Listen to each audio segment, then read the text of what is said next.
the guys themselves, and if you show some more of the training, which I think is pretty neat, because again, we got a ton of calls the day you guys were out there, but the guys obviously must buy into the importance of the training. Absolutely. But I imagine the training, that can be a little not so much fun sometimes. Sometimes they can. You know, sometimes they don't get into kind of put that suit on and getting into that, you know, ice mode. But every guy in what we're showing here, every guy took a turn. Yep. And you made a point to say, come on, guys, hey, everybody has to get out there, boom. Right. And I think they understand it. We got some great people that work for us, some very highly motivated people that work for us. Name names? I know Kevin Smith. Kevin Smith, Stevie Merrick, to name a few. Yeah, we have Dave Powell that's out there. Dave Powell, that's right. Dave Powell, oh my Lord. Jeff Tobin, we got a lot of guys out there. Jeff Worthy, one of our instructors so these guys obviously understand the importance of doing this. I mean, there were some groans, but at the same time they realized, hey, listen, if something happens, I want to make sure. This particular training, everybody stepped up and everybody went out there and did their turn out there because they knew that we had to get it done. Yeah.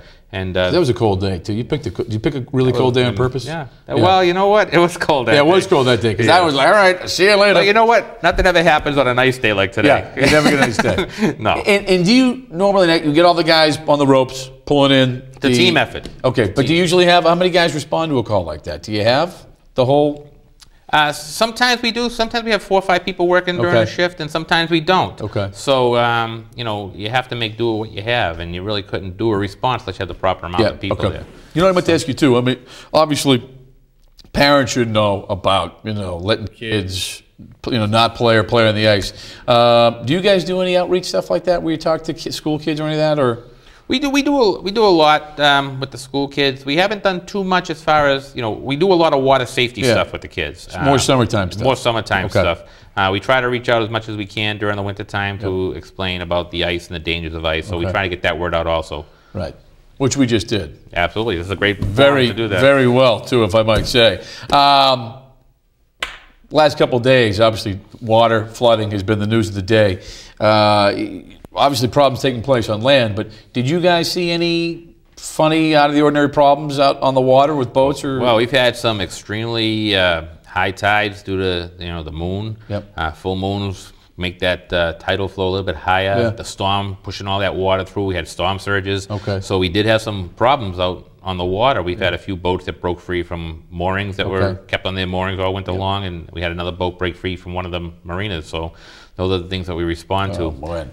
So you guys have to go and actually retrieve the boat, find the boat, and we try. We try to get the boat safe when it's banging up against the seawall, and if it breaks away from a marina, we try and get it back. Try and get in contact with the owner, let them know, hey, your boat broke free. Let's hey, your boat's broke. Sorry, bro. So it's sunk. Especially when storms are coming, we got to make sure people understand that. You know what? Why don't you just double up on your lines a little bit and make sure your boats are ready to take that storm. I mean, a storm like that you don't see often, but I mean, around this time of the year, do you see more rain storms kind of like that where people do need to take that extra, as you said, tie that additional rope to make sure if you get your boat in the water, it's going to stay where it is? It's usually the storms that come out of the northeast, these nor'easters as they come in. It's the low pressure coming up the coast that swings the wind around from the northeast. That's when we get hit the hardest. Okay. So anytime any storms coming in from the east and northeast, is that really that's the time to pay attention to keep an eye on your lines. I like you sounded very weathery just then.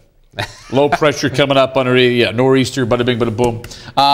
This time of year, mooring permits. Mooring permits. The season is the season.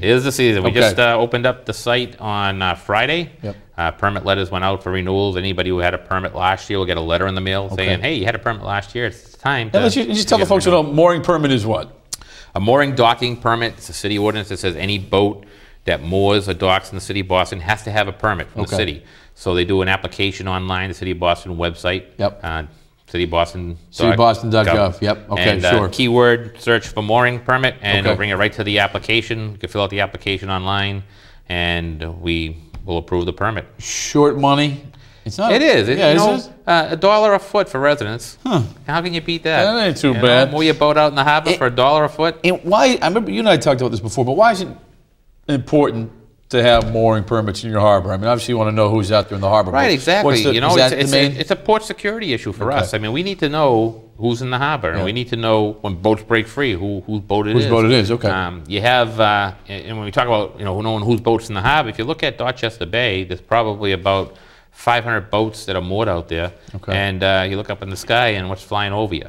You know, that's the approach for the airport. And so we want to make sure that every boater out there, we know who it is. And how do you, once a person has a permit, is there something that's on the boat? Yep, they get a sticker that we send out to them, and they're all color-coded, they're all numbered, and we check every single boat to make sure that it's properly registered, and we know who the person is, and that's all we need to know, so we know who's out there. We get time for 2 more questions. First things first, summertime. What's the one thing as the weather starts to get warm and people start, you know, getting out in the water? What's the one thing you kind of want people to be aware of, to be careful about? Be careful of. I think the best thing is to be aware of your surroundings, be aware of the weather conditions, be aware of your kids in the boat. Boating safety is my big thing, and I want the kids to be safe out there on the water and make sure they're wearing their PFDs. PFD stands for? Personal flotation devices. Which I want to talk about too. I mean, you want to talk about community policing, folks. You have a program, which I like to mention all the time, the Life Preserver program, if you will. That's right. Somebody shows up and they get a couple of kids, but no life preservers. Yeah, say your grandkids come over or your neighbor's kid comes over, and anybody under 12 has to wear a PFD on a boat. So under 12. Under 12, mandatory. You have to wear it.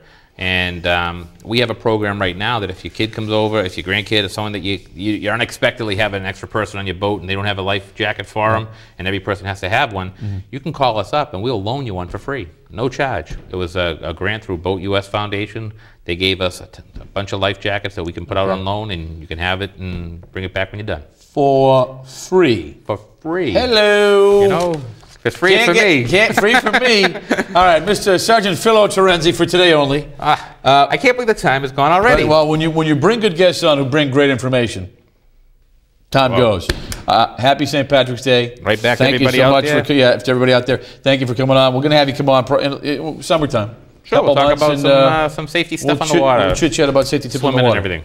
You're the man. All right. Thank you so much for watching tonight's show, everybody. Again, happy St. Patrick's Day. That's my really bad brogue. And have a great week, everybody. Be safe, and we'll see you next week right here on Call the Cops. Good night.